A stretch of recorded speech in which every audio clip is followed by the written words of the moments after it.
Not all superheroes wear capes. Some wear wellies. Wellies.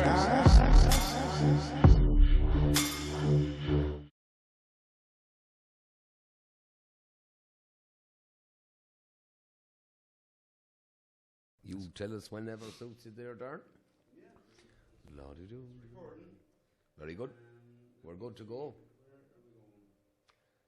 Recording there now? Welcome everyone to part 2 with Maurice the Long Acre. This will be for our Patreon subscribers, exclusive to them. Part 1 will be on the free tier platforms. So the first topic that we're going to get in to hear with Maurice is a conspiracy related topic. All right, go on. How many people is dying down your way because it's gone outlandish up here? Someone needs to fucking say it. There's a funeral every day of the week. No, straight in. No kissing. I put it this way. I recently looked into if RIP.ie had a shareholder agreement. Irish Times, I think, has taken it over. But to get involved, because it's becoming a very profitable website lately. Oh, yeah. Yeah. But that's a serious... No, there is. There's people dropping dead everywhere. Well, I'm in negotiations here. I'm trying to get an undertaker on. Oh, yeah. Because I want to go straight to the horse's mouth and see say, what he says. Listen, you've been at it this many years. Yeah. Have you noticed an increase? Because we have a friend, myself and Darren there, who is security in a hospice, and she reckons that it's a conveyor belt at the moment. Yeah. Like I've spoke to people, more so grave diggers than the undertakers, like, but the lads know the crack, like, and it's everything is suddenly or heart attack or whatever, you know. But the amount of cancer diagnosis, Maurice, is it's outlandish. See, that's colossal. And then talk to people who specialise in fertility. Yeah. And the amount of people suffering, particularly in the last couple of years. Yeah. Right?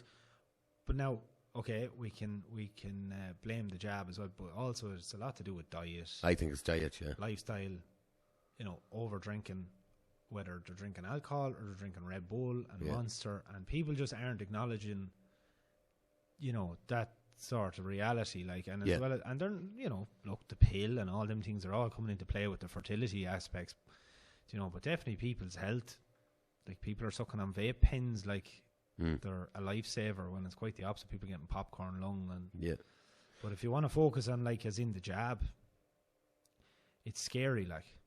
Well, I listened to a fella there on YouTube, Dr. John Campbell, and he's an interesting man. Because I've watched Campbell, he's very interesting. But you see, he documented everything that was coming out as it was coming out. Yeah. But this last while, his tone has completely changed, because he's taken 3 injections himself, and he seems so angry about it now that there's all these studies coming out now from people who treat cancer and that, and they're trying to raise alarm bells to say, listen, if you see a jump like this, you have to go and see where the jump came from. Like, the rate of cancer was increasing, there's no doubt about it, but it seems to have rose exponentially lately. Do you know? But see, there's not enough education to people around, I suppose, curing cancer or coming to, how to kind of put a stop to it. Like, I'm not a doctor, so, like, people are going to say, well, you can't talk about this. I'm going to talk about what I've learnt or what I've heard about. I can also talk about the fact that my father died 3 years ago from very progressive cancer. He went from happy, reasonably healthy man, always had health implications. He was a little bit overweight, different things like that, you know. But he went from fine to sick to dead in 3 months. Yeah. Now, I spoke to a couple of people about that at the time and afterwards, and even since. And my father had several bone operations. So I'm talking knees, shoulders. He was nearly like the Bionic Man after all. Yeah, I'm with you. But the problem is, you're opening the bone. Okay? Your life source is in your bones. Your marrow, your plasma, your stem cells. It's all in your spine and places like that. So you're opening the body to infection. But it's not infection like you think about. Like, it's not like, like tetanus or things like this. It's not that infection you're thinking about, but you're affecting the body.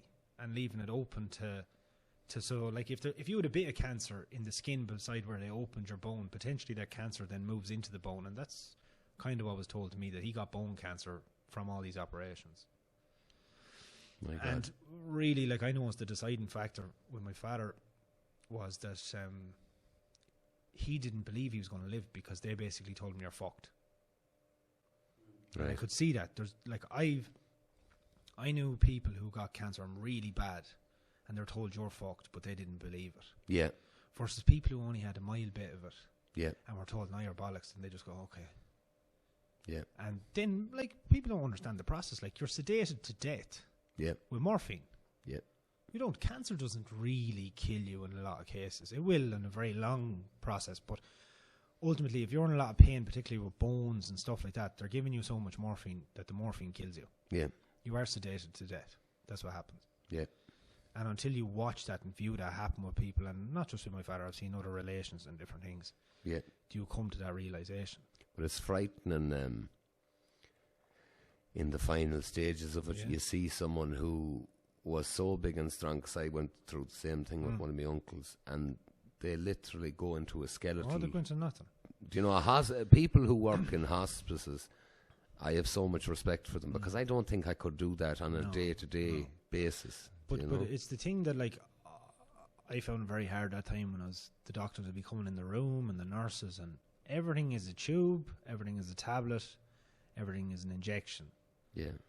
Nobody there is talking about the fact of, you know, how people are explaining now, like how to starve cancer, how to take away its sugar, how to take away the stuff that actually helps it progress. Yeah. Like fasting has proved one of the biggest advantages against cancer. Yeah. And they do like 7 days. They do a 7-day fast cycle. Yeah. Then they'll put you on. I could be wrong. I think it was like say lime and maybe melon and something for 2 days. Yeah. And they will see a decrease on a scan of how the cancer had shrunk over 7 days because you're taking away its food source. Yeah. Like people don't realize that everyone gets obsessed about 0% fat and all this. Fat is not the issue in this day and age. It's sugar. Mm-hmm. Sugar is the problem. Like if you stop taking sugar in your coffee for a month, you'll notice the double chin will go. Right. Sugar causes inflammation. Your joints, your bones. Yeah. Like sugar is one of the biggest problems nowadays. People don't talk about it. The biggest connection between cancer and the body is sugar. And if you go and you actually watch the decent nutritionalists that aren't paid by big pharma companies, they all come back to sugar. Well, you see, sugar, I think people underestimate it. For the vast majority of human history, was a very rare element, you know. And there was no such thing really as refined sugar or anything like that. But if we look at the amount that we're taking in, and I know when to talk about it because, you know, I take it in my tea, I have can of Red Bull, things like that. You're intaking a colossal amount of sugar now, you know. And they reckon with arthritis and that, it's one of the worst things possible. Look at dementia. Yeah. Like they say sugar and carbohydrates are the biggest causes of dementia and Alzheimer's. Yeah. You know, people aren't, like, there's nobody, you know, fully talking about it. Like, there's more of a likelihood that you and me will get, like, like punch drunk, right? Yeah. Like, you've probably had a lot of knocks in your life. Mm-hmm. I've had a lot of knocks, sports, fighting, whatever you like, accidents in workplaces. We could end up punch drunk. Yes. But our mate who's minded himself all his life but drinks a couple of Red Bull cans a day is actually more likely to suffer with these, you know, degenerating diseases. Yeah. Because of his sugar intake and because of other things like that. Well, one of the things that, you know, and even you started off there, I'm not a doctor, but we've gotten to a pitch now where people who, up until a few years ago, knew fundamentally what was good for them, you know, they had an idea. Yeah. Like, most people know smoking isn't good for you. They know it. Yeah. You know, some of us do it. Too much salt, too much sugar, all of these things. But now you're entering a period of time where, well, there's a pill for that. Yeah. But nobody wants to talk about the fact that, you know, pharmaceuticals is an industry. Yeah. And it makes its money from you being sick. It's the drug dealer. That's It's the drug it's dealer. the That's legalised it. drug dealers, right? That's all it is. And if you go back to the drugs that are in usage now, heroin, cocaine, methamphetamine, they were all developed by pharmaceutical companies. Yeah, but they were prescribed stuff at one stage. There's like that's an awful thing to say or that, but when cocaine and heroin and those things, they were prescribed for war, pain, for lethargy, things like that. Yeah. And there was people speaking against them at the time, and they were said, "No, you're not following the science. This is a miracle cure." Do you know? All those opioids now in America, people don't realize they were prescribed painkillers. Yeah. Now you have a fentanyl crisis in America, massive. And from what I'm told, it's beginning to appear in Dublin. Yeah. I don't think people are ready. I remember for when it. fentanyl hit the scene. I was in Canada at the time. Yeah. When it really hit big, and there was literally just people dropping left, right, and centre. There'd be one very well-known place in Vancouver. It's called East Hastings. And if you ever just wanted a set for a zombie apocalypse movie, that's where you go show it. You wouldn't even have to get anyone prepped. There's just junkies galore, the mentally ill, all that kind of stuff. It's just that section of Vancouver that when they emptied a lot of the mental hospitals and institutions around Vancouver, this is just where all those people congregated. Because that's what they done. They threw them out in the street. And was that during COVID time, or this was previous to it, was it? This was previous to that, like... But I remember there was just ambulances going left, right and centre at that time, and it was all fentanyl that was killing them. Yeah, it's... Like, it was crazy. Like, so it was so bad that particular summer I was there. The authorities had set up screening tents. Mm-hmm. So if you were a junkie, you could go into the screening tent, you give in your drugs, whatever it was, and they'd screen them to make sure there wasn't fentanyl in them. Right. And allow you to take it in the tent. Well, you see, this is the problem with things like, empathy is a good thing, but it has its limitations. You know, you take a city like San Francisco or Oregon or one of them places where they've basically legalized everything. Yeah. Do you know? You've legalized drug taking, you've legalized defecation on the street. You wind up in an absolute hellhole. Oh, it's unreal. Like, a lot of people in Ireland aren't conscious of it, but California has one of the highest GDPs in the world. Yeah. And at the same time, it's experiencing one of the highest rates of population decline. Yeah.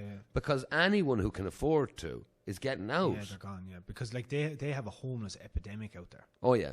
Now, there's a lot of factors to that. The weather all year round means that you can sleep outside. You can sleep out in the street, And then, the whole crime policy. Because if you're in a cycle of taking drugs and all that, you need money. Yeah. And then California introduced something. I think they wouldn't prosecute you if you stole less than 750. Something like that, yeah. But sure, there's people doing that every day. Did you ever watch Soft White Underbelly? Yes, yeah, where he does the interviews. Like, that's serious shit. Like. Yeah. But he really gets to what's going on in America, do you know? But some of them stories, like, Jesus, you ever want a touch of humbleness to come over you, just watch a couple of his clips. Like. Yeah. Like, you ever think you had a hard life, just go on and watch some of those interviews with those people. Like. Yeah. It's... shocking. It is shocking. And there's... As they say, only in America. Well, you see, it goes on here too, but it's just not. They don't wind up like that, maybe so much. But no, but I think America, for Ireland, has such influence culturally and economically that you have to pay attention to what's going on there, because usually what happens is a couple of years after it arrives to Ireland. Do you know? Yeah. So, I don't know what the answer to it is health-wise, but what do you make of this Kennedy being... Robert. Yeah. Robert Kennedy, I think he would be a lot more benefit than he's harm anyway. Yeah. Do you know, like, he's really going to take on the pharmacy companies, he wants to take on the food companies. Yeah. He's all about promoting actual health. Yeah. and he would be a health representative who looks healthy for a change, Yes. and not a morbidly obese slob like most of the American representatives. Yeah. Because there's being overweight, and then there is looking like a land whale, like. Yeah. You know? And look, he promotes a healthy lifestyle. I think he's pretty much, he lives on a keto or a carnivore type lifestyle. He's in his, whatever age he is, he's a six-pack. Yeah. Okay, he says he takes a bit of testosterone, but that's not a bad thing for a man who's of that age. Like, if you have the money and you can afford testosterone treatment, by all means you should, because you're going to have a much better quality of life because of it. Yeah. Your wife's going to be happier with it too. Yes. Yeah. Do you know, there's all those benefits, like. But it's documented the testosterone levels globally are plummeting. Oh, plummeting. Now, a lot of that is... Go by the handshake, James. Yeah. Men and women's handshakes now globally are equal. Really? Men and women's handshakes on a grand scale are equal now. And when you mean that, you mean the degree of power, pressure applied. The degree of pressure. Yeah. Now, there's two things in play for. Men are doing less physical work. Yeah. And women are doing more exercise. Yes. Right? But men have less testosterone than they would have previously. They're lighter boned, lighter build, right? Women are actually getting slightly stronger build. I don't mean big and bulky, but there's a lot of women are very much into lifting weights now. That helps with your bone density. That helps with your muscle mass. Like, muscle mass is the key to longevity. Mm-hmm. Any woman who's starving herself trying to look good, she's literally putting herself into an early grave. Like, Yes. because a woman is never going to get big lifting weights. Yeah. She'll only ever get toned. She's not going to end up like a tank. Like, bar she's eating in excess of 3,000 calories a day. Like, if she tips along at the 2,000 mark, she's going to have enough to feed herself, 2,500, and she's just going to maintain her body. She'll have a nice physique. She's just going to be of a stronger build. But that's how you're going to live longer. Yeah. The most crucial exercise you'll ever do is a squat. Like, Yes. because who wants anyone lifting them off a toilet? Yeah, exactly. But that's the reality. But muscle mass is the key to longevity. So if you're living a sedentary lifestyle where you just sit in a desk all day and you go home and you sit in the couch, Yeah. You see, you're fucked. Like, that's something. I know you and me will be fucked because we're broke up from work. To some degree, but I know plenty of older farmers around here and that are in very good fettle. Yeah, you know, they are, yeah. because they're walking. But in every aspect of life, there is less and less work and movement. It's even something simple there. I have a quad here. Do you know? No, yeah. Like, we didn't walk your farm this morning. No, we didn't walk. We tipped drove around the it. quad. Yeah. So to get that bit of exercise in is very important for people, you know. Yeah. And I know no profit for it because I don't live it. So I wouldn't be saying to people, I get up in the morning, do me a few jobs, go to work, come home, do me a few jobs. I come in, spend time with the kids and that. Yeah. I really should be dedicating some time to exercise, to looking after myself, you know. But all across the population, there's people who don't have any exercise at all for the day. No. Like, they get up, they go to a job where they're sitting down for the day, then they go home to sit down some more. But there's literally lads now, if there was work in the bed, be it ride the wife, they won't do it. Like. Yeah. They're happier wanking on OnlyFans and Pornhub than getting up and bulling the missus because it's too much work. Yeah. But that's the truth, like. Well, there's an entire community, and it's one of those things I like to look into things and get a bit of understanding of it. And it was called MGTOW, men going their own way. But what was strange to me was there's different levels of that. So you have kind of the top, we'll say this level, which goes, I'm going to dedicate myself to work, to making money, to get my house and that, and then I'm going to get a good woman, a bit younger than me, have my family, all the rest of it. And then you get down to this dark place where it's literally, there's no point doing anything. Yeah. There's no point meeting a woman because she'll betray you, this, that, and the other. They're what do they call them guys? Incels. Incels, that's it. Yeah. And they're dangerous. They are dangerous in their own way. Well, you see, I can understand how you end up like that. 100%. I can understand it. Yeah. But I really think that the hand has to be put out to these men and say, listen, mate, society needs you. Yeah. Do you know, just come back there was here. a bit of, like, a lot of incels have, I suppose, spoke online that when they seen, say, Andrew Tate's videos, they gave them a bit of motivation. Yeah. Which there was no harm in. He just said to the straight away, he said, do you think somebody's coming to save you, like? No. He's like, they're not. Get up, do some fucking push-ups. Go talk to women in the gym. Yeah. Get a fucking haircut and stop being a slob, like. Yeah. And there was so many people, you seen them coming out and they made videos. Go, you know, I listened to him enough when I didn't like him, but then at the same time I kind of went, he's right. Yeah. But there's a lot of lads don't have any accountability for that stuff. No, but you see, the whole Andrew Tate thing, and I know a lot of people got mad at it, and they said, he's this, he's that, he's the other thing. Society needed to look at itself and wonder why this fella, got such attention so quickly.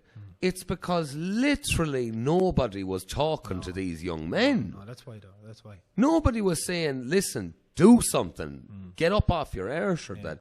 No one was saying that. No. Like, it was a very simple message. Yeah, but, like, see, they always took his message out of context as well. Like, really, when you listen to him in an interview, his big key thing was, like, be responsible for yourself. Yeah. Keep yourself in good health. Go get a fucking job. Be able to support yourself. Yeah.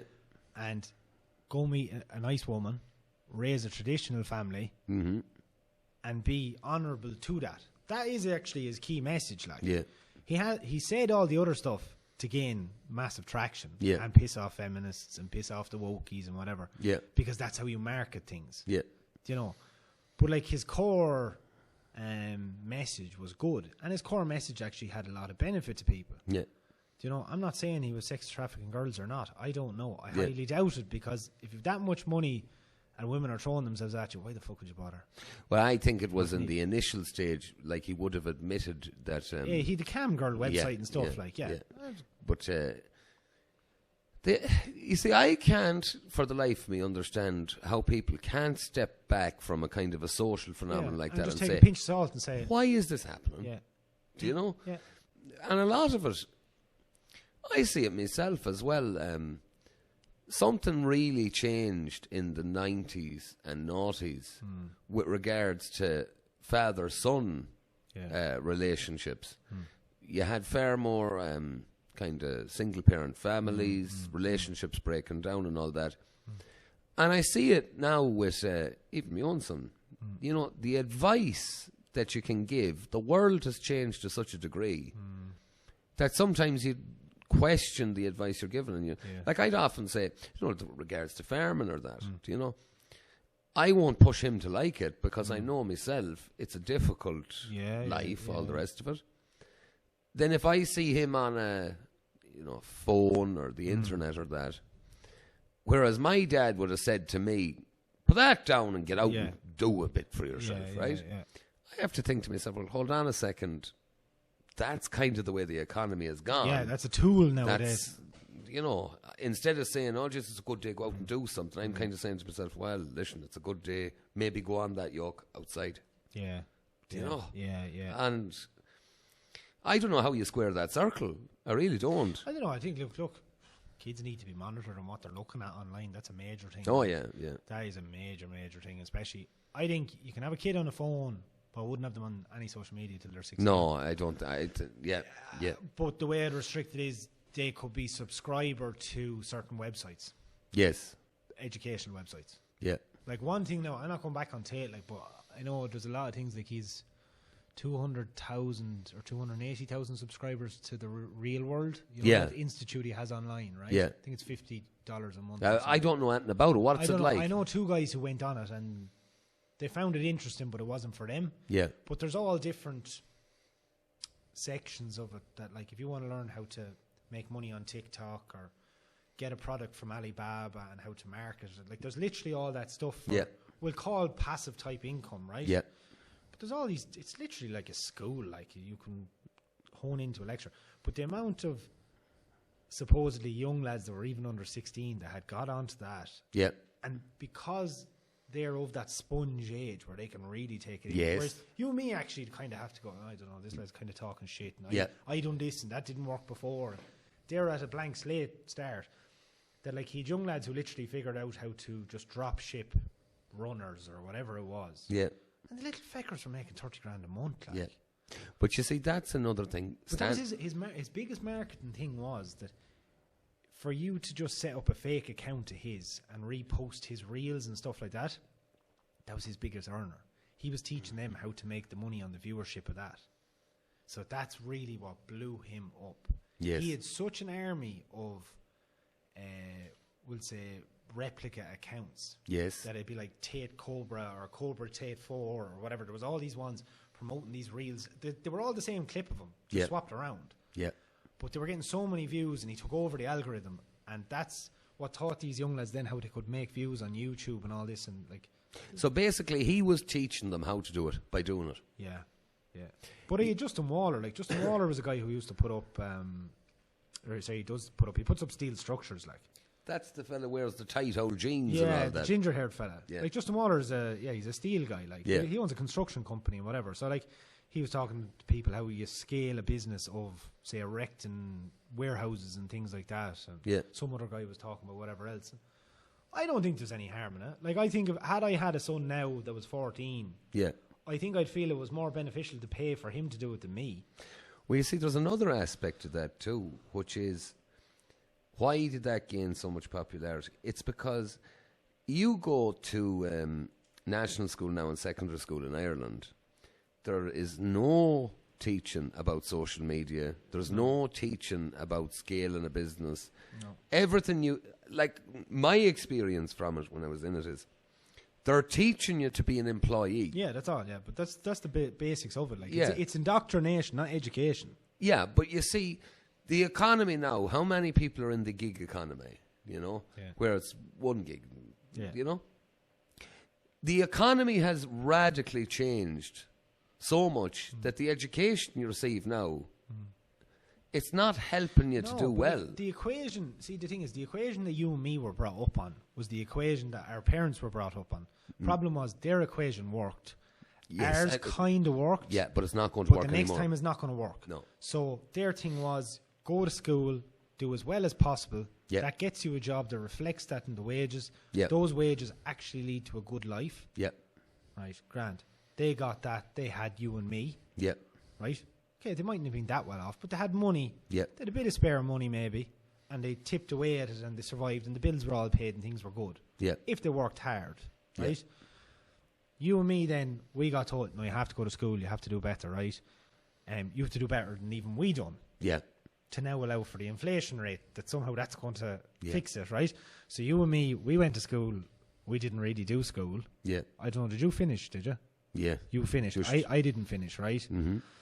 But like, we still both came out doing, we'll say manual or labour. Or, oh yeah. Yeah, we'll just say basic work skills, right? Skill labour. Mm-hmm. We've managed to etch out a life because we were willing to live in smaller houses and we didn't want the big 2 fucking story and whatever else, and we're happy at that. But that wouldn't have worked had we wanted that. Yeah. Like you and me realistically couldn't have walked in for a 400 grand mortgage. Not at all. No way. No. Like it's not going to happen. Like. Well, that's kind of on. But what I was just going to finish off with was even our friends that would have went all the way and maybe done 5 years of college. Yeah. It's not working for them. No. It's just not, because everyone now is overqualified. Nobody wants to do the lower jobs. They're all aiming for the high job in a company. Yeah. The company hasn't the positions for it. They can't get the ones at the lower level. And it's just, the inflation rate has overpassed us all. Yeah. And like, that's not going to work for your kids. The best thing you tell your kid now, if it was me in the morning, is just figure out what you're happy doing. Yeah. Get really good at it. Yeah. Or else hyper focus on whatever pays the most. Yeah. They're your options, like. Yeah. One thing I'm just curious about, what you think is actually AI. Like, I mean, this is one thing that's common. That we had nothing to do with. No. Have you done much with it, Darren? A little bit. I've used. It's one of them things. It's kind of like Father Ted. I used to hate it. Yeah. Kind of getting into it. Yeah. It's handy. It's bloody handy. Yeah. Like you can go onto AI.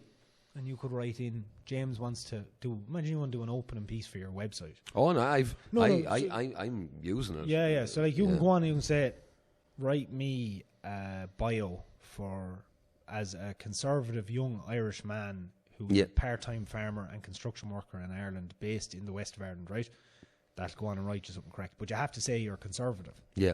Because AI is biased as fuck. I asked it a couple of times to write me something very quick, if I had to say something on a podcast or something about farming, for example, just that I could memorise and whatever, and you could edit it to suit. But if you let it do it on its own accord, it'll tell you how bad farming is. Yeah. You have to. Well, you see, it's you all have to coach it. Like, yeah, it's in the prompt. Yeah. You would have to act. You'd have to say and paint it in a positive light. Yeah, exactly. You have to put in little words like that. Yeah, yeah. Now there's a thing there, an app. It's a prompt editor. Something like that. And when you do the prompt, you run it through that app, and then that'll dicky it up that it's a better vocabulary and all this. This was the other thing about like these online schools now that are teaching people how to build websites and content. Like, it's never been easier than it is now. Well, you see, this is the trouble. Like, there's no skill or knowledge really necessary now, as long as they know what they're aiming towards and what the prompt is. Like, I know a couple of people involved in marketing and stuff, and they were like, we can literally get the Indians to do anything now because we send them the prompt. Yeah, they'll send us back a proof of copy, and like they're paying someone in India €50 to do the face of a website, whereas here in Ireland it costs €500. Like. And I think that's where an awful lot of people in Ireland who are highly qualified people and good at what they do could very soon find themselves in a lot of trouble. They're going to be redundant. Like. Yeah. The only good thing is about, as I say, about you and me, in the short term, maybe we don't win. No. But I think in the long term, we do. Well, like it's like the situation here, and you know yourself, I'm in a bit of bother law-wise and stuff like that. I might have to do a spell, but fair enough. I'll come visit you, James, okay. Listen, I'll have no shortage of visitors. We'll do podcasts in there. But like... good. How are you doing, boys? Interview you here from the studio. But my thing with it is, I have no mortgage. I have no, you know, everyone owes a little bit of money, but it's nothing outlandish, you know. And I look at some people who have a relatively good job and fair play to them, but they have buried themselves in debt. Yeah, they think because they got here that then they can get the loan to here. Yeah. And there's no... I could never understand how people didn't learn a lesson from the crash here. Yeah. That left me so scared. So, like, we came out... Well, not scared, but very aware, we'll say. I came out, like... I finished college in 2012 or 13. So it was very hard still to get work. Yeah. Like, literally, I think people forget too quick. Like, a day's labour at the time, you'd be lucky to get 50, 60 quid. Yeah, that's about what it was, yeah. Right? It was 50, 60 quid, like. Yeah. I was only telling this to somebody lately, like, they were laughing at me. No, they're 21. I was like, I don't know what you're fucking laughing about. I was like, yeah. If you could get 60, I was like, I was happy with 60. Yep. And he was like, how long are you working for? I was like, half 8 to fucking 6 or 7. Like. Yep. And you might get fed 2 or 3 times a day. Yep. People forget that. And he was like, €60. I was like, yeah, €60. And I was like, and see that donkey over there now who's after building that big house? I said, he was at the same crack as me. But he somehow forgot that was... That happened. That happened, like. Yeah. And that's what I always had in my head. I was like, I'm never getting the big mortgage and the house. And if it meant losing a woman or something, I don't care. You're better off without her. Yeah. I would rather have a small place, have it paid for, and be able to go on 4 holidays a year instead with the price of a mortgage. Yeah. Then be the other way around, have the big house that you're eventually going to end up on in your own because your kids are gone if you're lucky to have kids. And you know, the fact is you're not like, you know, you're not even there half the time. Yeah. You're going to do risk assessment on your life. I mean, you're not going to put yourself into a position that, like, well, if this and if that happens, I'm fucked. Yeah. And, I mean, like, well, it's a simple thing like illness. Do you know at any stage, and especially in the modern world, illness is very common. Like I've had a couple of bad accidents. Like I nearly cut my leg off before with an angle grinder and different things like that. Like and got laid up over things. Like, you know, it's a fucking stark reminder. But like, as I've often said, lads, sometimes you'd be better off dead. Yeah, getting mangled is no good to anyone. That's very, very good point. Yeah, very good point. Do you know? Because I remember when I crashed the Jeep. Yeah. I was laid up for maybe 12, 13 weeks after that. And fair play to Roisin. She kept the show on the road. Yeah. Do you know? I remember having to move home when I was just turning 21. I had to move home after I cut my leg with the grinder. And like you're sitting up for a couple of months after, like you feel like a right spare prick now. Yeah. I did anyway. But it was a big reevaluation. That was when my life really changed because I wasn't going that was the last time I worked or was running a farm for anyone or anything. I said, that's it. I'm not doing farming for anyone anymore. Yeah. It'll either be for me or it'll be for no one. Yeah. And that was the decision from that point on. And then I was doing a bit of the building that time. I'd always been in and out of building anyway, but like I was doing a bit of building, and then as my body got better, then I landed at the tyres. Yeah. A man wanted me literally for 2 months. Coming up to Christmas, he was short-staffed, and I knew him through another guy. And then I went to the tyres and fucking never left him. But the mighty thing about the tyres, I won't say it's recession-proof, but... It nearly is. It nearly is. Like, it was COVID-proof. Yeah, well, that's true. If you were good at it, like. Yeah. And lad was going to keep in. With an undertaker anyway, you know. Yeah. There's always, But as I said, lads, even if we go to war, the army need tyres. Yes. The ambulance needs tyres. The guards need tyres. The trucks need tyres. Everything needs tyres. Yeah. The world runs on a tyre, like. Yes, that's true. Like, that's the bottom line. It's either, a tyre or a boat. Like, they're the options. Well, this is the bit that I can never get my head around. And you put your finger on it there. But you take farming, the tyre industry you're in, construction, road works, Does the world need HR? No. Does the world need these kind of namby-pamby nonsense jobs? No, it doesn't. You see, all those jobs are a symbol of how well the economy is doing. Yes, it is, because they're excess. Yes, but I don't think people understand. Did you ever see Pearson talking? Like he said, do you have any appreciation for the men up on the power lines, the guys in the sewers? That's right. Because the whole infrastructure is on men's backs. Entirely. And without them, like, people don't actually realise, like, if you just even said some catastrophe happened in the morning and some accident happened in Dublin. Mm-hmm. Imagine there was no electricity, there was nobody working on the bins, there was nobody working in the sewerage, right? Yeah. Those three things. Yeah. Imagine what that place literally would be, a shit show after a week. Like, you have sewerage boiled up out of the ground, there's bins left everywhere, there's no power, food's going off in places. Well, sure, I always said that. They just don't have the realisation for that stuff. I don't understand how they don't. Like, yeah, but the cure to this, the thing feminism is just men to have a week off all at the same time. Yeah. Like, if you ever wanted to show the world, a real strike, just everyone. Not a strike. It's just, listen, I'm the first week in August, I'm off. Do you know? And then all of a sudden you have every building site in the country, every farm, everything is just shut down. I don't think people appreciate. Sure, men are fantastic, like. Do you know? They're willing to do absolutely terrible things just to keep society moving. It's not even just society. It's because they have the wife and kids at home, or they want the wife and kids at home, or they want to be able to go fishing at the weekend, or whatever their little love and life is. Yeah. Yeah. But you see, it's one of those things... I laughed at it when I heard it first, but I done a lot of thinking about it after. I says, Jesus, that is actually right. A man gets flowers once in his life when he's dead. When he's dead.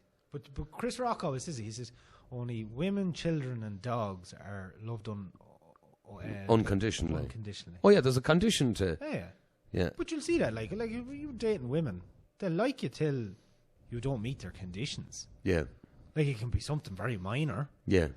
But if they get it into their head... If they get into their head, like, the bottom line is, if you were dating someone and they get into their head that all of a sudden they don't like you, or they don't like that behaviour, you'd be as well off just get rid of them, because they just don't like you.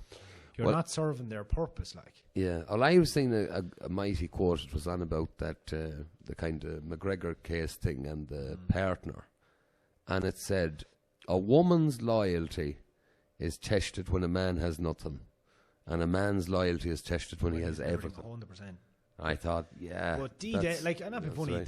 McGregor's bullying all around him. Like, D. Devlin's aware that there's videos everywhere. At the end of the day, if she divorces him, she gets away with half, right? Are they married? I think they're just fiancés. Or maybe they're only fiancés or whatever. But like, anyone looking at them is going to say they're basically a married couple, like, to look at, right? But let's say if she left him in the morning, she could still take half, right? She could do a lot of damage. Yeah. But once you take away the cow, nobody's milking it anymore. Yeah. Whereas if you stay with the farmer, you're always going to get the milk. Yeah. And I think that's the way she looks at it, like. Yeah. But then there's a lot of women too, they don't really give a fuck as long as you come home to them, and there's an awful... I can't understand that, because I'd be a jealous old sort, you know. Yeah, I know, but like, don't understand but there's a big red pill community in the world now. And I think it was always as big, but it's just highlighted more nowadays. Yeah. Like, we all know that businessman that was in the town, and everyone knew that he was an old Yeah, the lad, right? Yeah. And everyone knew that the wife knew. Yeah. But she just turned a blind eye, because at the end of the day, he arrived home every Friday from work with flowers. He treated her well. He brought her on holidays, and he done everything else right, and he was good to the kids. Yeah. And she said, well, if he's 99% right and 1% wrong. Yeah. But it's different if you were dealing with a lad who's a bollocks and comes in and he hits you a slap after a couple of drinks, and he doesn't bring you out, and he doesn't look after you, and he's not actually a good man or a good husband. Yeah. Well, then why would you tolerate that? Well, you see, that's the aspect of it. But then there's another side to it too, which is a lot of relationships break down, and there's two sides to most of them. Oh, always. But it's always one side blaming the other, and there's never a situation where you kind of go, oh, well, do you know something? I was wrong in that. Again, I'm going to say Chris Rock. He said, carrying a couch on your own is real fucking hard. Yeah. He said, if two people carry it, it's a lot easier. I know, because I tell you a good one. I brought 2 couches down yesterday to my place. I was moving furniture into the house, and I was waiting for a neighbour to come down. He was at cattle and he was busy, but I had to have the van back to work. And I literally picked up a 3-seater couch by myself, you know, like up over your shoulder, and a fridge, and all the things that go with it, and washing machines, and you name it, trying to put it in little old small, you know, the old style leprechaun doors, as I call them. Yeah, yeah. But like, yeah, if somebody else is there, it'd be a lot easier. But if you're the only person making effort in a relationship, of course it's going to be fucking hard. Ah, it's going to be very difficult. And I think in this day and age, like, women have a list. Like, they've like women. Some women literally have lists. They'll say my ick list, and they'll say, I don't want a guy who does this. I don't want a guy who does that. Yeah, but you see, I'm meeting more and more young women, friends of me, partner, associates of her, and you know, then you meet women at work and stuff like that. And God forgive me, they're looking for a man that doesn't exist. Yeah, me and Cuddy had the same thing. Like you know, look, last couple of years I've been on a lot of dates. Yeah. And I've always said that, look, you'll find people sometimes. I think you'll always find somebody somewhere. You could match with someone in Australia or whatever. Yes, you'll always find. Relationships are a jigsaw. And sometimes the pieces actually will click together. I could take 2 boxes of 2 different jigsaws here, and I'll get certain pieces to match from each jigsaw. Yeah. But the pictures are not going to match up. Yeah. And that's a relationship in one. Yeah. And to find somebody who matches your picture, it doesn't mean you agree. And I don't think you should be with someone you agree. You want someone who tests you. Yeah. But you need someone that you can have a conversation with. Yeah. Like, I'd be a big person. If I go on a date, like, I will bring up the most random topics. I'll bring up hard topics. Yeah. Because I want to see what the person's about. I'm not going to waste fucking 6 months to find out, oh, Jesus, you don't want kids. Or, oh, Jesus, you think that the trans ideology is a good thing in schools. Yeah. Let's find that out tonight. Yeah. And I'll make it my business to get it out of you. Yeah. And there's no kind of buffering over it. Like, I'll find out where you really sit and lie, you know. Because life's too short. You need to find out these things. And I think a lot of people are more interested in having adventure buddies and companions nowadays than having a partner and having the same life kind of goal and aspiration. Like, you know. Well, I think there's a lot of less people entering relationships, from what I've noticed. Yeah, but like, you know, this is cuffing season. This is what they call it now, right? I always laugh about this with the lads, and I do mess with some of my female friends as well. Really, for men, the only hunting season is between April and August. And other than that, don't go looking for a woman. Because the only things on their minds is Christmas and Valentine's and winter. Yeah. Seriously. Snuggly jumpers. Watch this time of the year. You'll see all the hard launches on social media in their matching pyjamas, and they're going to the Christmas markets. And then come March, it just disappears. Yeah. It's a 6-month adventure, and that's all it is. I never thought about seriously, it like that. I spend a lot of time on social media, but like, I'm watching trends, I'm watching people, and like, that's my psychology degree, if you want to put it that way. That's how I learn. Yeah. But just watch it, like. But one of the good ones you don't even know about, like I have a woman, and I'm not being funny, nobody knows, like. Yeah. And we were on holidays, and we do things, and we go places, and we have great crack. Yeah. But like, we enjoy it, and the people who need to know. Yeah. And if you don't know, you don't need to know. Yeah. And maybe someday she'll make an appearance, but maybe she might never. Yeah. It's like, you know, I see a lot of people putting their kids on social media, so like, I'm not a big believer in that. Yeah. Because number one, the kids associating that the phone is something that's a part of the family nearly. Yeah. You're talking to it like it's the dog. Yeah. You're interacting with it. But then, as well as that, think of the figures on predators. Oh yeah. Okay, so just think about this a second. If they say that there's 5 predators in every 100 men, if you have 5,000 followers, that's 50 predators. Yeah. Or whatever way that works out maths-wise. Yeah.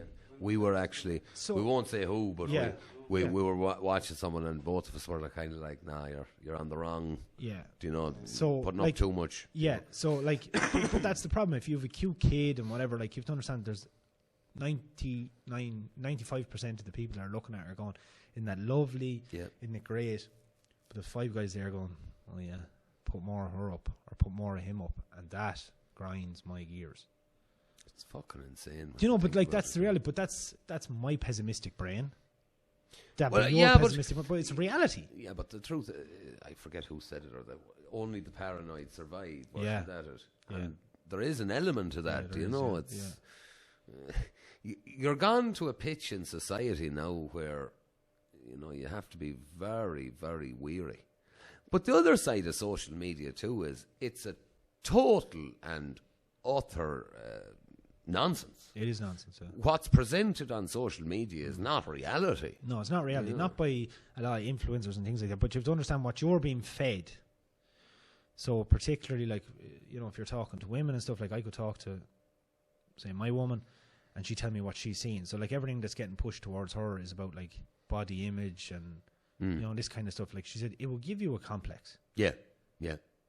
So she said, if you're a reasonably good-looking girl and you don't have any issues and you're not getting Botox and them things, it wouldn't be long convincing you otherwise. So if you're a girl who is already insecure,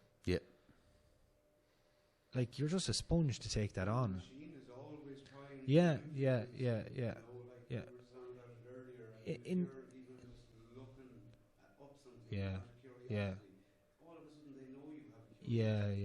So if there's someone with a budget, I always said to people, you need to understand how to cleanse your algorithm. Like, I cleanse my algorithm on my social accounts, and you're going to. How do you do that? I'll tell you what. I look up cat videos. Yeah. Like, that's my simple way of fixing it. Like. Yes. Because if I start noticing my algorithm, I'm not a big person for just scrolling. Normally I go on, I want to look at what you're doing or what somebody's doing. So I want a bit of information. You go looking for the person you're kind of following, if you go. Or that kind of information. Like, I'd watch a lot of, say, Jordan Peterson or other talk show hosts that have, I'll say, value to give you. Yeah. You're going to learn something. No matter what you listen to them, you're going to learn something. Yeah. But if I notice, like, I'm not really getting as many videos, if I do scroll, of like farming and animals, next thing I start getting, like, we'll just say toxic crap. Like, whatever it might be about being a man nowadays or something, just rubbish. Yeah. I'll go, right, let's fix it. So I'll search cows. Yeah. And I'll watch, go 1, 2, 3, 4, 5 cow videos and like the 5 of them. Yeah. And make sure you watch them in their entirety. And then you could go monster trucks or lorries or whatever you're into. Yeah. And you'll notice then it'll rejig. It'll say, no, he doesn't want to watch the other stuff. This is what he wants to see. Now, it'll stay trying to push it back to you. Like, it'll be trying to show me stuff about Logan Paul and these gobshite influencers. Like, I don't want to see that shit. Like, but there's violence on Twitter. Violence. Yeah, like a major thing. It's funny. Cat videos is exactly what I use. Yeah. But I mean, if I'm not a like person. Yeah. I don't share that much. Yeah. But if that's what I'm finding. After a while, they just keep showing you. Yeah. But see, how it's judging is your watch time. Yeah, it's what you're paying the most attention to. It's what you actually stop and watch through. Yeah. So that's what really determines. The likes help, but really it's what you're saving, what you're sharing, and what's your watch time. Right. Do you know? Well, there's something, though. You're after saying it there, and, every teenager in the country would want to be told that and shown how to do it. And but they don't. And they don't know, and they don't. Because what do they refer to as doom scrolling, isn't it? Doom scrolling, yeah. You could get yourself into a very negative headspace if you weren't paying attention. And that's really what's happening, unfortunately, for the girls. Yeah. Because they're getting into this body image. Like, they're getting complexities over that. Yeah. Whether they want to admit it or not, it doesn't matter to me. But isn't it amazing? But it's the same for lads. Like, lads can fall into the same thing. Because we're looking at guys with fucking a Bugatti and a big house and a motorbike, and we can go, oh, fuck, why can't I get that? And this we get a different doom, because we get the doom on not accomplishing, maybe. Yeah. or not having belongings. Guys are very much more, we're a possession-based beast. Well, you're the hunter-gatherer, and they're your kind of items for hunting. Yeah, so exactly, yeah. Like we don't hunt deer so much anymore. We hunt a car or a tractor or whatever it might be. It's a possession-based thing a lot of people are on nowadays. Like, whereas the women are more aesthetics and bags and bits and bobs. I'm not calling you basic bitches, but like that's the general thing. But then if you watch a lot of the female influencers and how they talk, like everything is, oh, you go girl and fuck him and like ditch your man, and you know, like it's not, there's very few people out there promoting a conservative nice lifestyle with their husband. Well, you see, they call them trad wives now. Like, I want to be a trad wife. Like it's, they think again, it's the Americans, because it's like regen farming or anything. They think they've reinvented the wheel to be just a good woman. Well, there's nothing so old as the idea that something is new. Do you know what I mean? There's plenty, but you see, they are not advertised. There's been plenty of women who've seen through this and just gone, no. They don't comment about it. They just live their life. They have a good partner, children, and they carry on with their life. It's like you're a woman, right? She'd be well able to stand her own corner if she had to. Oh, certainly, yeah. And she's a little miss, I can do it myself, right? But you're Mr. You don't have to, I'm going to do it for you. Oh, well, myself and strange, you know. We're only discussing this the other but day. But it's the same with my woman. My woman, like, she runs, you know, a business and she does all that kind of stuff, and she can do anything. Yeah. And she'd be a little bit of the boss bitch mentality. I mean, just sit down and shut up, right? I'm doing it for you. Yeah. This is what's happening. Yeah. You don't have to do that. Yeah. Oh, but I don't need you. I was like, it's not about needing. If you don't need a man, then don't have one. Yeah. That's the bottom line of it, you know? Yeah. And it took her a while getting used to that. Like, it's not being toxic or, you know, trying to tell her to go hide by the sink. Yeah. But it's just like, I want to do that for you. Yeah. But, like, the thing is, you never want to do it for a woman who's telling you to do it. No, that's it, is right. There's no appreciation there, like. Yeah, yeah. But you see, what we have going, and I think it's a nice little thing, but I suppose a lot of people will be kind of like, oh, well, that's old-fashioned and toxic and all the rest. Basically, we have a thing that's called man jobs.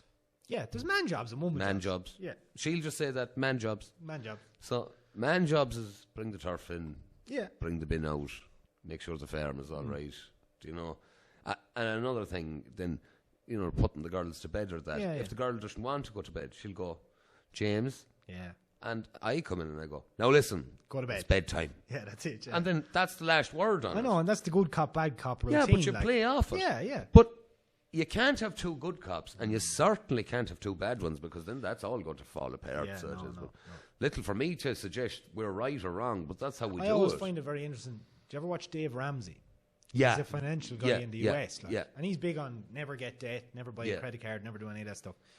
And he said, I can tell anybody's marriage success by their finances. By their finances. Yeah. And he goes, if you think you're going to have a marriage with two separate accounts, he said, you're just roommates with rings. And he goes, I promise you it's going to break. Like, he said, if you start getting into this is mine, this is yours, kind of carry on. Not going to work. Well, that's like what my granddad used to say, when poverty comes in the door, love goes out the window. Yeah. But that's it. But see, again, you're loved conditionally. But sure, there's always a condition. There's always a condition, like. Yeah, yeah. You know, it's funny, like, you know, a lad would date and marry a woman who works at McDonald's, but a woman would not date and marry a man who works at McDonald's. No, and there's, you know, that's a very good point. And the truth of the matter is, relationships rates are going down, and reproduction rates are going down. But as women have become more educated and more involved in the workplace, naturally their incomes have increased. Like, it wouldn't be hard for you or me now. Let's say you were hypothetically single. The reality is, you're going out into the dating scene now, you are going to be dating a woman who's probably earning more than you. Well, you see, this is what I'm saying. There's plenty of women who wouldn't date you, but they won't. I've come across that. Like, do you know, you earn less than them, and it's not that you talk about it, but they know, like, they know that they have a good job and that, say, they're earning 50 grand a year. Yeah. And they don't realise maybe at the job you're at, like, that's just not feasible. Yeah. No matter how hard you work, that is not going to be feasible. Yeah. But you will, and I'm going to say this for the guys out there, you will meet a woman who'll see your value in another sense. Yeah. because she can get a guy who earns 50 grand like her, or she can get a guy with 80 grand. Yeah. But he can't fix the plug. He won't fix the sink. Yes. He can't provide in other ways. He's probably shite in bed because he's too awake, old slobby bastard sitting in a chair all day in an office. Do you know what I mean? Yeah. So if you can get one who actually has more of a broad spectrum and an understanding of what an actual valuable man to her is, as opposed to the financial value, I think you'll do grand. But isn't that amazing how society has changed? Because that's a complete role reversal. Yeah. It's the woman almost choosing the house husband. Yeah. Do you get me? Yeah. Isn't that kind of what it is? She's kind of going, listen, he keeps the plugs done and all that. Yeah. A man 30 or 40 years ago might have went, listen, she cooks the dinner and that's it. It's a total role reversal. It is, yeah. But like, I think if you can meet someone who's sound and down to earth and has an understanding that like, you're working like a dog. Yeah. But it's just because of what you do, it is hard to excel. Yeah. But to have the understanding that you're going to do everything else in your power to provide and help and do all them things anyway. Yeah. I think you can come to a terms and arrangements. And the thing is, do you know what? A lot of farmers, and I'm sure if you really sat down and again look at the book like we spoke about in the first episode, if they'd done their accounts, their wife is carrying the household if they have a job. Yes, that's right. Yeah. That's the reality in most households. When farmers are honest with you, the wife is looking after the kids, the house and all that. If there's anything left over from farming, that might bring them on holidays. It covers a car. It does things like that. Yeah. But it's not paying the weekly expenses. No, because, and the other side of it too is, your weekly expenses are weekly. You can't go into Super Value with a promise that you'll see them in November. Do you know what I mean? Killing cattle there in February. Will you take the cheque from ABP direct? You can't do that. No. So you can't. And that's actually something that's changed, because I remember us when we had the farm in Ballinacare and Perry's or the Super Value in Ballymote had no difficulty taking. Yeah, a lot of the shops one time would have actually. But that's all changed. Yeah, no, but like a lot of the shops one time, families actually had an account and the book. Yeah. I know 2 shops now, and I know one particular. There are a couple of brothers that live together. Yeah. And they pay their bill once a year in that shop. Oh, they're on the book. They're on the book, but they pay the bill once a year, right? And like now, remember it's a small shop, right? Yeah. And everything's more expensive in it. Yeah. But they do their little, the box of shopping, like they probably go down every day and they get the basics and whatever meat is in that counter, they'll buy it and they'll cook it and do whatever. But like, I'd say that bill must be extortionate. But that's how they do it, like. Yeah. Because, and I wouldn't like to intimidate them by asking them, but I'd say like them lads, they actually would find it too intimidating to go to Lidl. Yeah. I think there's an element to that. They're a bit like, they're a bit like the rabbit in the headlight or the deer in the headlights. Like they go into a place like that and they're looking around and they don't know where anything is and they don't know how to deal with it. And I think they get a bit overwhelmed by it all. So if the truth be known. So this is a smaller shop that they go this is like a shop like this room, like. Yeah. Because this is something that it's another aspect of living in Ireland that. Do you remember the mobile shops? Yes, I do. Yeah. They used to go from place to place. Yeah. I can still remember one in my uncle's area. And he used to go to all the old bachelors. That's a while ago now, though. When would they have finished up, Darren? Yeah. In the early 2000s, I think they finished up, really. Yeah, well, even mid-90s. Yeah. But there was one place that was still doing it. Started opening on a Sunday. Yeah. That was the finish. Yeah. But I remember this one mobile guy then he used to go to, there was a load of old bachelors on this road, and they all had land commission houses. Mm-hmm. So they were, say, a person like my grandfather would have had X amount of land, and they'd say, look, we're going to take 3-4 sites off you, half acre to an acre a piece. Yeah. And a bachelor lad would get it. It wasn't always a bachelor, but there were little tiggings of houses. Like there were tiny little plots, and these lads would keep a vegetable garden and maybe a sow, and they wouldn't do a whole lot other than drink and them sort of characters. They might do a bit of labouring on the side, and they got their dole and whatever. Yeah. But I remember the mobile shop coming to them lads, because none of them ever had a car. They all had a bike maybe or whatever, and like great nicknames on some of them and whatever. But I remember the shop coming to them like. The travelling shop. The travelling shop, like little van or else what they do is they'd ring up. You see, that was a little bit more modern. The shop wouldn't actually have it all in the back of the van. Yeah. The lads would ring into the village. Yes. And they'd say what they wanted. And your man would have some of it himself, and then he'd go up to the other little shop and he'd get the bits. Yeah. And he'd tally up the bill to them then and bring it, and a couple of bottles of Guinness and whatever. And But that was a lifeline if you think about it. That was their lifeline, yeah. But that's kind of coming, back in a farm now. I'm watching a lot of people around here and that, and they use Tesco's. Tesco Express and all that malarkey, Yeah.